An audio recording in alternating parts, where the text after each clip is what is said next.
무슨 팩트에 근거해서 봐야 됩니까? 차익 실현이 나타나고 있다는 거예요. 근데 지금 나타나고 있는 차익 실현을 무시해서는 된다 안 된다? 안 된다라는 거예요. 제 얘기가 틀려도 관계가 없어요. 제 얘기가 틀려도 됩니다. 하지만 이 얘기는 알고 있어야죠. 왜? 여기서 다 같이 가자라고 외치질 못하겠다니까. 그저께만 해도 계속 간다 뭐 이런 뉴스가 도배됐다고 하면 오늘은 또 내용이 하루아침에 바뀌어가지고 뭐 금리 때문에 망하게 되니 주가는 더 조정을 받을 거예요. 멘트가 또 바뀌었습니다.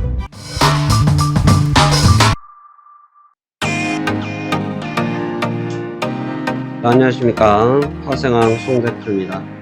2024년도 2월 14일 수요일이고요. 현재 시간 14시 30분을 가리키고 있습니다. 자, 오늘 새벽까지 치열한 공방전 끝에 현재 잠시 소강 상태에 들어가 있는 상황이고요. 아직까지 시장 상황은 다 마무리되지 않은 상황이고, 오늘 밤 추가적인 움직임을 놓고 다툼을 할 예정이라고 보여집니다. 우선 오늘 새벽에 마감했던 뉴욕 증시부터 보면서 시장 상황에 대한 설명을 자세히 해드려 보도록 하겠습니다. 그러면 시장 살펴보도록 하시죠. 자, 새벽에 마감했던 뉴욕 증시는 전일 대비해서 524포인트 마이너스 1.35%가 하락한 38,272포인트에서 마감이 됐습니다. 보시면 좀 한방에 5일선과 21선, 5일선과 21선을 다이렉트로 때리는 좀 강력한 음봉이 떨어졌고요. 조금 아픈 음봉이죠. 조금은 아픈 음봉이 떨어지면서 분위기를 한순간에 지배를 좀 해버렸습니다. 앞서서 이 수직선들을 제가 좀 계속해서 좀 체크를 해드리고 있는데 1월 29일 날부터 이어졌던 그 구간, 특히 거래량이 없기 때문에 조심스럽다. 혹시 해당 영상을 못 보신 분들은 해당 날짜, 제가 매일매일 시황을 올려드리고 있으니까 해당 날짜 영상을 보시면 그 해당 내용이 나와 있을 겁니다. 바로 그 자리까지, 바로 요 구간까지 다이렉트로 직격을 해버리면서 분위기를 한순간에 쉽게 막아버렸습니다. 전일 시장의 하락 이유는 모르시는 분은 안 계실 거예요. 그쵸? 전일 시작 하락에 대한 이유를 모르시는 분들은 없는데 그 원리와 상황에 대해서는 아마 대다수가 모르실 겁니다.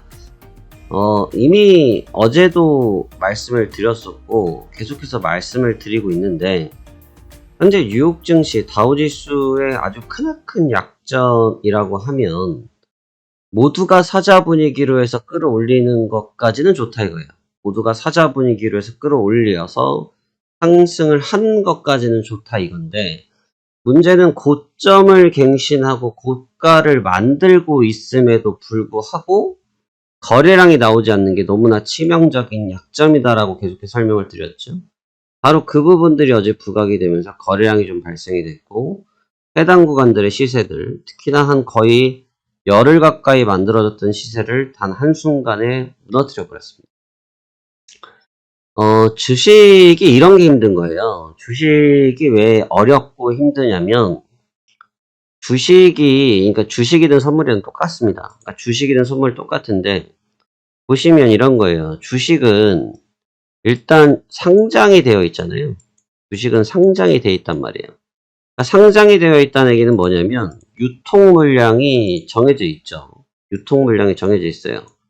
유상증자를 하지 않는 이상은, 무상증자를 하거나 하지 않을 때는 유통 물량이 정해져 있습니다. 그러니까 그 유통 물량이라는 게 존재하기 때문에 여기에서 만주를 갖고 있었다. 토탈 만주를 갖고 있었고 시장에 유통되는 물량이 5만 주라고 했을 때 차액인 4만 주만 살 수 있죠. 차액인 4만 주만 살 수 있어요. 이 4만 주를 사기 위해서 계속해서 사다 보면 주가는 계속해서 올라가는데, 문제는 5만 주를 계속해서 들고 있을 수는 없죠. 어느 특정 시기가 되면 반드시 무조건 어떻게든 차익 실현을 해야 된단 말이죠. 그러니까 물량은 결국은 나올 수밖에 없기 때문에 그게 문제인 거예요. 셀일 때도 마찬가지가. 주식이 하락할 때도 주식이 유통 물량은 정해지기 때문에 그 유통 물량을 넘어서는 하락이 나오면 결국은 쇼커버가 나오죠. 금방 급반등을 한단 말이에요. 그 때문에 하락할 때도 아무리 많이 빠져도 유통 물량 안에서 상장 폐지가 되지 않는다라는 기준 전제 조건에서 그 물량성의 싸움이 있다는 거죠. 그러니까 지금 같은 경우도 뭐냐면 상승이니까 매수 우위자였단 말이죠. 결국 매수 우위자는 어느 순간이 되면 그걸 팔아먹을 수밖에 없죠. 안 팔아먹으면 돈이 안 되니까요. 평가 자산과 실제 평가 이익, 그러니까 확정 이익은 틀린 거잖아요. 평가 손실은 손실이 아니죠. 네. 평가 수익도 수익이 아닙니다. 확정 수익이 나야지 수익이고 손실인 거죠. 그러니까 결국은 이 매물이 쏟아지는 게 뻔히 보인다 이거죠. 그러니까 지금 가자 분위기가 되니까 주식을 팔지 않고 홀더를 하고 있는 상태에서 끌고 올라갔지만 결국 특정 시기가 됐을 때 특정 재료랑 만났을 때 그 매물이 터져 나오는 거죠. 그러니까 매물이 터져 나오니까 그 매물의 압력을 이겨내지 못하고 한순간에 올려놨던 부분들을 그대로 무너뜨려 버리는 현상이 생기는 겁니다. 그러니까 지금 보시면 아까 1월 29일을 말씀드렸죠. 이 구간도 보시면 한 방씩 꼭 크게 던지는 구간들이 있어요. 나머지들을 올릴 때 보시면 야금 올리다가 한 방에 밀어버리잖아요. 그러니까 이게 지금 상황에서 가장 위험한 약점이에요. 차라리 중간중간에 이런 식의 파도를 치면서 우리가 통상적으로 표현할 때 매물 소화 과정을 걸쳐서 갔다고 하면 이런 걱정이 없는데 매물 소화를 안 했을 때는 이렇게 한 방에 갈 수가 있죠. 근데 사실 시장이 제가 계속 누누이 말씀드렸지만 지금 현물이 과연 이게 정상으로 봐야 되냐 난 잘 모르겠다라는 말씀을 드리지 않았습니까? 무슨 말이냐면 현물 상승하는 것까지는 좋다 이거죠. 그런데 지금 계속해서 뭐 엔비디아도 그렇고 메타도 그렇고 아마존도 그렇고 계속해서 올라가고 있는 그 과정들이 꼭 순조롭다고 말하기가 어렵다는 거죠. 근데 너무 언론에 의해서 움직이는 경향이 분명히 있었다는 겁니다.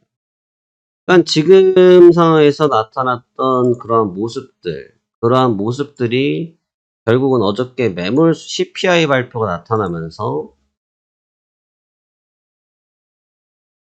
CPI 발표 이후로 바로 흐름이 꺾여버리는 상황이 연출됐다는 겁니다. 근데 이제 그 내용도 사실 계속해서 싸웠던 것 아닙니까? 계속해서 싸웠던 내용이죠. 뭐가 계속 싸웠던 부분입니까? 여기서 연준에서는 말을 한 번도 바꾼 적이 없잖아요. 연준에서는 렌트를 한 번도 바꾼 적이 없어요. 근데 연준에서는 바꾼 적이 없는데 시장에서 그걸 과대하게 해석을 했던 거죠. 근데 결국은 지표를 확인해 버리니까 사실이 확인돼 버리고 사실이 확인된 상태에서 주가를 들어 올리기는 어렵다 라고밖에 볼 수가 없다라는 거죠. 그래서 결국 어제 그러한 부분들 때문에 조정이 연출됐습니다. 그러니까 지금 이 구간에서 봤을 때 조정은 사실 이제 1차 조정이라고 보든지 아니면 이게 연속성이 있는지는 아직까지는 구분이 안 돼요. 오늘 한번 더 봐야 됩니다. 오늘까지 더 봐야겠지만 분명한 건 상승에 대한 피로감이 결국 있었고 그 매물에 대한 소화 과정도 역시나 나타났다라는 것이 증명이 됐다 정도를 보시는 게 좋고요. 연준의 스탠스상 조기에 금리를 인하해 줄 확률은 아주 희박히 줄어들었다라고 볼 수 있을 것 같아요. 그렇죠? 연준 쪽의 움직임은 그렇게 나타날 것 같고요.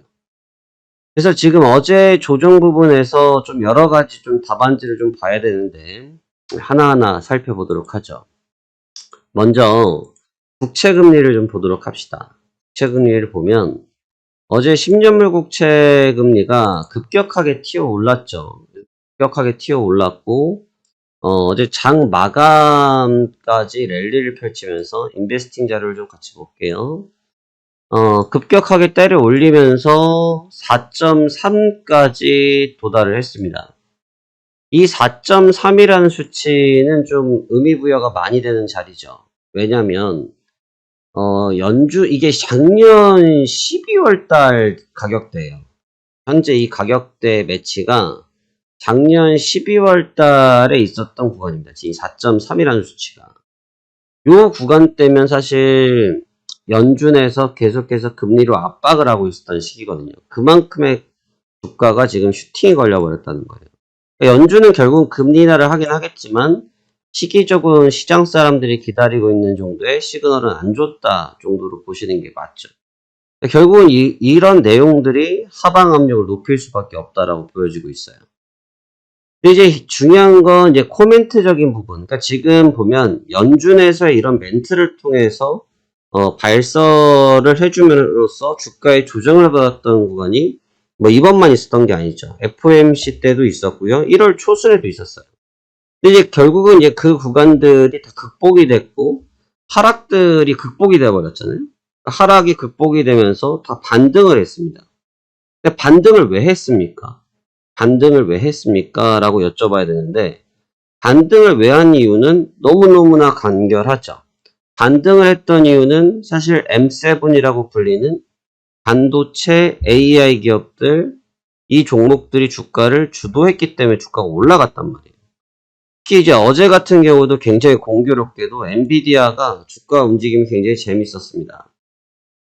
엔비디아가 지금 보시면 어제 장중에 3.6%까지 조정을 받았었어요. 3.6%까지.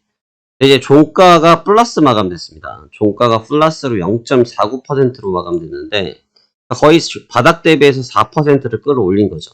바닥 대비해서 4%를 끌어올렸는데 문제는 지금 엔비디아의 주가도 사실 천정부지 모르고 계속 올라갔기 때문에 너무나 강력하고 엔비디아 주식이 너무너무 세다라는 것은 뭐 누구나 하나 부인할 수 없는 사실이죠. 월봉도 그렇고 주봉으로 봐도 그렇고 일봉으로 봐도 그렇고 마찬가지죠. 근데 얘 역시도 사실 매물 출회를 하고 있긴 한데 이게 지금 다우지수와 같은 개념인데 어떤 개념이냐면 지금 시장에서 사자라는 분위기가 너무너무나 강해요. 사자라는 분위기가 너무너무 강해요. 사야 된다. 사자, 사자, 사자. 이 분위기에 너무 강해요. 그러니까 밀려버리면 사버리는 거예요. 밀려버리면 산다라는 거죠. 근데 이제 이 측면을 고민을 해야 된다는 거죠.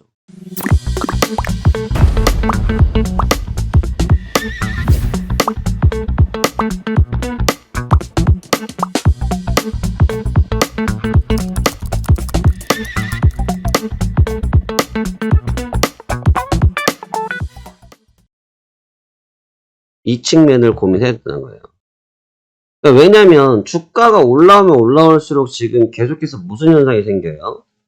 차익 실현이 나타나고 있는데 그 차익 실현의 매물을 누가 받고 있는지가 중요하거든요. 응? 누가 받고 있는지가 중요하다는 거예요.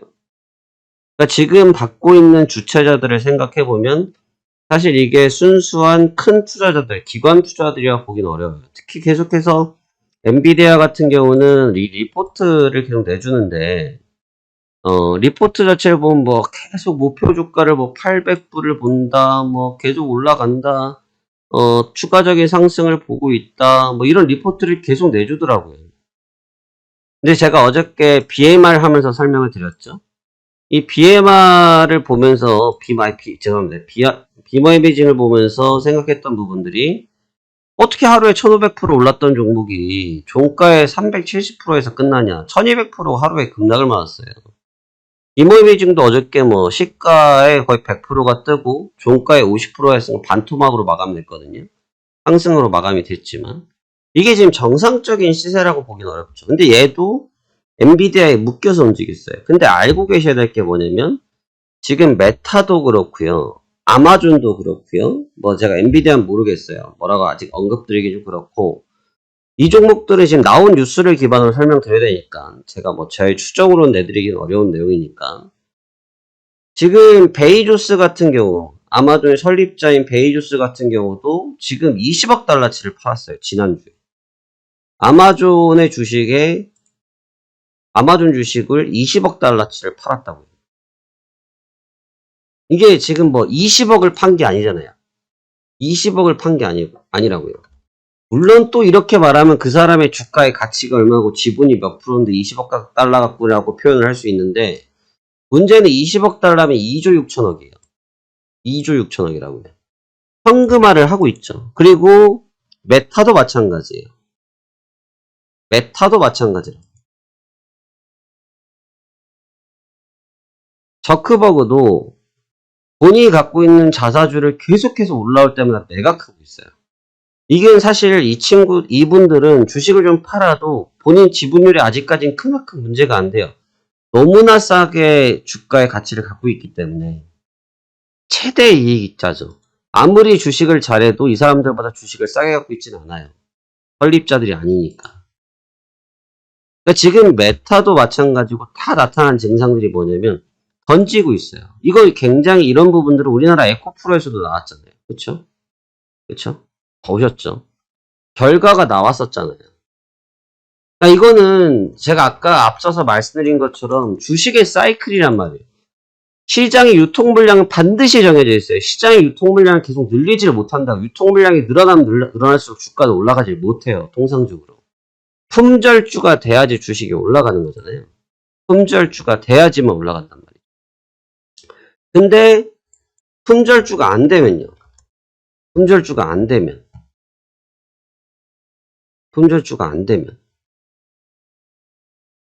그 주식은 흔히 말해서 그냥 시장에 풀리는 가벼운 주식이 돼버리는 거죠. 그러니까 지금 뭐 엔비디아가 22년 만에 아마존의 시총을 넘어섰고, 이제 구글을 넘보고, 암도 올라오고, 애플 움직이고, 마이크로소프트 움직이고, 어마무시무시한 이야기들이 쏟아져 나와서 시장의 내용들이 굉장히 짜릿한 분위기를 갖고 있지만, 알고 있어야 될 부분은 뭐냐면 분명한 팩트에 근거해서 봐야 된다는 거죠. 무슨 팩트에 근거해서 봐야 됩니까? 차익 실현이 나타나고 있다는 거예요. 근데 지금 나타나고 있는 차익 실현을 무시해서는 된다 안 된다? 안 된다라는 겁니다. 제 얘기가 틀려도 관계가 없어요. 제 얘기가 틀려도 됩니다. 하지만 이 얘기는 알고 있어야죠. 왜? 여기서 다 같이 가자라고 외치질 못하겠다니까요. 그러니까 지금 나타나고 있는 현상들이 분명히 부담이 되고 있어요. 제가 어제 엔비디아를 보면서 웃었습니다. 웃었어. 제가 예전 엔비디아를 보면서 어제 웃어버렸습니다. 왜 웃었냐면 엔비디아 주가를 보는데 어떤 상황이 좀 느껴졌냐면 참 컨트롤을 기가 막히게 한다. 주가의 컨트롤을 기가 막히게 한다. 그러니까 왜냐면 어제 제가 저녁에 썼던 자료인데 어제 이게 오늘 아침에 썼던 자료인데 엔비디아만 제외한 나머지 M7들이 전부 다 마이너스로 마감이 됐잖아요. 근데 이제 엔비디아가 T 오르니까 나스닥 선물이 어저께 순간적으로 또 급등을 했었어요. 낙폭 이후에 급등을 했었다고요. 근데 급등을 하다 결국은 무너지면서 저점이 깨지고서 마감이 되긴 했지만 엔비디아를 계속해서 버팅기더라 이거죠. 근데 이제 이러한 버팀 현상들이 시장 참여자들한테는 굉장한 정보의 오해가 생기기가 좋아요. 왜냐하면 너무나 강력해 보이거든요. 이렇게 강력해 보일 수가 없어요. 어떻게 이렇게 강력해? 어떻게 이렇게 강할까라고 생각이 들 수밖에 없어요. 근데 이제 그러한 강력함이 있기 때문에 조심스러운 거죠. 적당히 강력하다고 하면 제가 앞서 말씀드린 것처럼 기간주 정도 갖고 가격대 정도 바꿔가면서 가면 괜찮은데 이런 식으로 극단적인 게임이 되면 양쪽 하나는 반드시 부러질 수밖에 없다는 거예요. 주가라는 것이 저 사람이 져야 내가 이기는 그런 구조인 건 맞아요. 분명히 냉혹한 시장이고 그런 구조인 건 분명한 사실인데 문제는 거기에 매몰돼서는 안 된다는 거죠. 나도 모르게 거기에 빨려 들어가니까. 그래서 지금 지난밤에는 CPI 지표에 있었지만 역시나 또 엔비디아의 철저한 방어력 속에서 마감이 됐습니다. 오늘 한 번 더 봐야 된다는 말씀이 뭐냐면 추세적으로는 어저께 단기적으로 꺾임 현상이 나타났기 때문에 여전히 조정권이 열려있는 상황이라고 표현하는 게 맞고요. 하지만 말씀드린 것처럼 엔비디아의 저 추이가 이루어진 게 뭐 어제 하루 만의 일이 아니고 지금 몇 달 됐던 부분이고, 뭐 아직도 사실은 고점 레인지를 모르고 또 엔비디아는 실적 발표를 기다리고 있고 하기 때문에 당장 이렇다 저렇다라고 언지를 드릴 수는 없는 상황이긴 합니다만, 저와 같이 주도주를 기반으로 해서 주가의 플레이 자체를 약간 블러핑을 해놓게 되면 투자자들이 이 내용을 모르는 상태에서 보면 착각에 빠질 수가 있다는 거죠. 그 착각이 빠지는 구간이 결국 어제와 같은 구간에서 한 방에 맞아버리는 이런 상황이 굉장히 조심스럽다라는 설명을 드리고 싶습니다. 그래서 제 내용이 이해가 안 되실 수도 있죠. 이해가 어떻게 됩니까? 뭐 저도 이 내용을 이해하려면 몇 시간을 보고 하는 부분이니까 이해가 안 되실 수 있는 부분인데, 분명한 건 해당 내용들에 대해서 이해를 하실 수 있어야 시장 변화를 받아들일 수가 있습니다. 안 그러면 그냥 대세에서 나온 뉴스랑 동일하게 가요. 제가 아침에 출근할 때도 운전 중에 라디오나 틀어놔서 이렇게 경제 채널을 듣다 보면 그저께만 해도 계속 간다 뭐 이런 뉴스가 도배됐다고 하면, 오늘은 또 내용이 하루아침에 바뀌어가지고 뭐 금리 때문에 어떻게 되니 주가는 더 조정을 받을 거, 멘트가 또 바뀌었습니다. 그러니까 사실 그렇게 들락날락 하는 뷰는 없어요, 여러분. 매매 보시면 아시겠지만 여러분, 매수매도 그렇게 유연하게 하는 게 쉽지가 않아요. 불가합니다. 왜냐하면 사람이기 때문에 그래요. 시스템은 감정적인 부분, 판단적인 부분이 없지만 사람은 판단적인 부분과 심리적인 부분이 있기 때문에 그게 안 된다는 거죠. 그러니까 지금 전체적인 분위기가 또 그러니까 사람들이 눈이 왜곡될 수 있다. 그래서 왜곡되는 부분들에 대해서는 한번 심사숙고 해보실 필요가 있습니다. 해당 내용들에 대해서 함께 체험해보고 싶으시고 또 해당 내용들에 대해서 시황적인 뷰를 며칠간 체험해보고 싶으시다고 하면 화면 하단부에 있는 카카오톡 채널 추가를 하신다고 하면 저희가 무료로 도와드릴 수 있는 부분들을 함께 도와드리면서 정확한 시장 뷰를 같이 한번 공유해 보도록 하겠습니다. 자, 여러분 오늘 굉장히 치열한 저녁이 될 것 같고요. 오늘까지 잘 마무리하시고 또 내일 다시 뵙도록 하겠습니다. 남은 시간 성공 투자하시길 바라겠습니다. 감사합니다. 파생왕 송 대표였습니다.